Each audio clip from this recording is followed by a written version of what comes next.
Merci de nous rejoindre pour cette table ronde consacrée aux villes moyennes et à l'avenir du commerce. Pour pouvoir en discuter, j'ai le plaisir de recevoir ce soir Philippe Dugaud. Bonsoir. Bonsoir. Merci beaucoup d'être avec nous ce soir. Vous êtes professeur de géographie à l'université Toulouse-Jean Jaurès. Concernant le commerce, les Français associent la ville moyenne à un pôle structurant, c'est-à-dire finalement assez bien achalandé en commerce et aussi en institutions culturelles et en services publics. Donc finalement assez à rebours de l'image de vacances commerciales dans les villes moyennes. Mais d'un autre côté, ce sondage nous montre également que les Français habitant dans les villes moyennes consomment, je ne dirais pas plus volontiers, mais en tout cas plus fréquemment dans les zones commerciales plutôt que dans les commerces de centre-ville.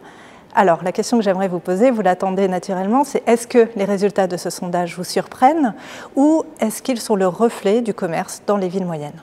Quand on aborde la question commerciale et les villes moyennes, c'est plutôt la vacance commerciale qui s'impose, et c'est une réalité, quoi. Je veux dire, quand on prend la vacance commerciale des villes moyennes, eh bien, elle est de deux fois celle que l'on peut constater dans des métropoles. Je pense, enfin, là, j'entendais par ville moyenne les villes de moins de 50 000 habitants, je le précise. Hein. Donc oui, effectivement, c'est un peu surprenant, mais tout dépend de la façon dont on aborde la question de la ville moyenne.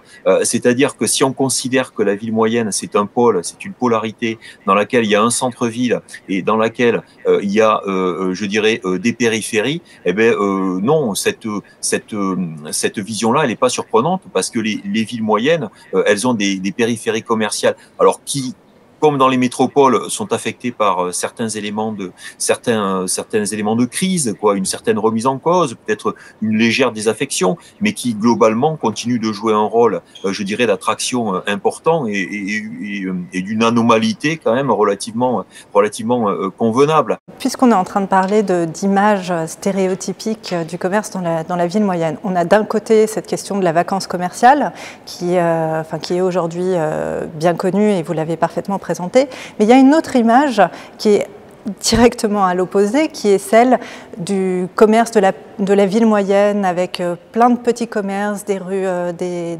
piétonnes, avec ses pavés, sa jolie place, la place de la République, sa fontaine, etc. etc. Ben oui, c'est une ville moyenne un peu idéale, c'est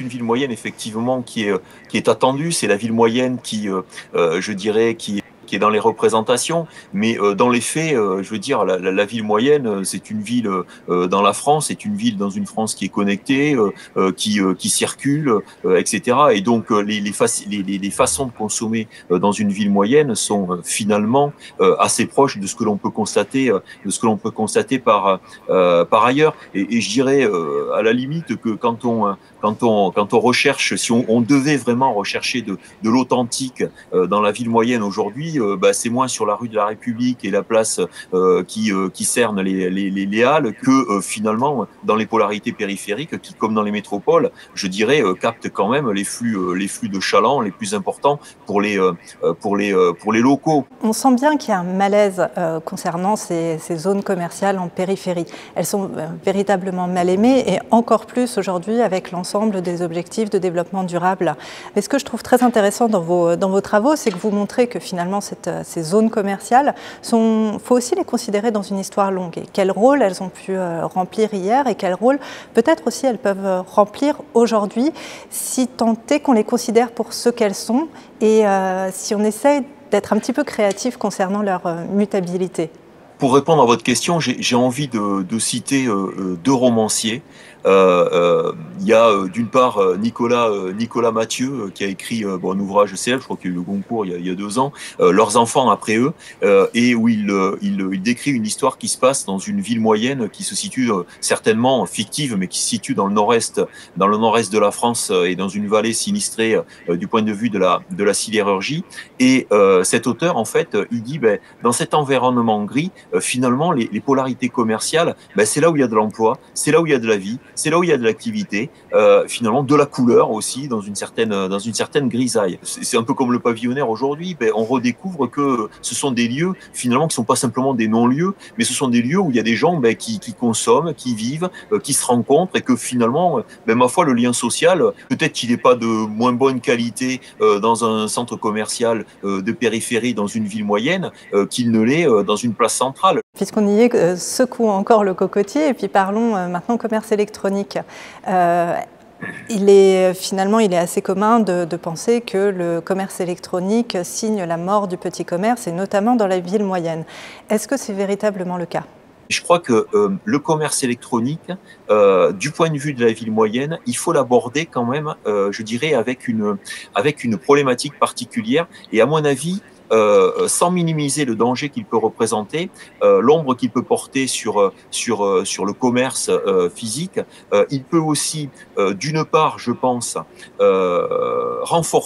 contribuer à renforcer l'anomalité des villes moyennes. Pour des gens qui voudraient s'installer en ville moyenne, ça peut être rassurant quelque part de se dire oui, je vais pas dans un trou entre guillemets, mais grâce au commerce électronique, je pourrais maintenir un niveau de consommation et un niveau d'anomalité de type métropolitain. La ville moyenne, elle n'a pas qu'à craindre le commerce électronique, mais on peut aussi le voir, me semble-t-il, comme une opportunité à saisir, peut-être plus que dans les métropoles d'ailleurs.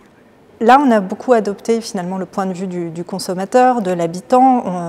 J'aimerais aussi qu'on adopte le point de vue de ces villes qui sont confrontées, même si j'entends bien le fait que quand on considère la ville moyenne, non pas à l'échelle uniquement de la ville-centre, mais de l'aire urbaine moyenne, on a une complexité qui est là. Mais par contre, le maire de notre commune, comment est-ce qu'il arrive à s'en sortir face à cette complexité et quels sont les outils, et existe-t-il aujourd'hui des outils efficaces qui sont mis en œuvre pour pouvoir gérer et pouvoir faire advenir cette complexité qu'on sent poindre ?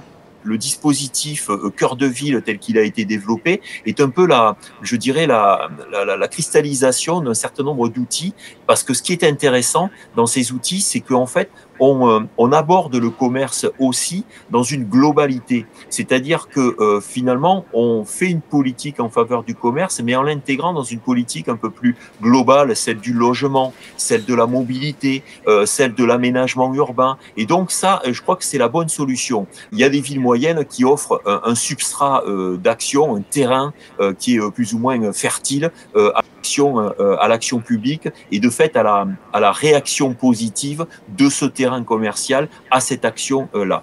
Donc il y a des outils qui existent, il y a une prise de conscience qui est là sur les villes moyennes. Simplement, les villes moyennes, la ville moyenne, ça n'existe pas, quoi.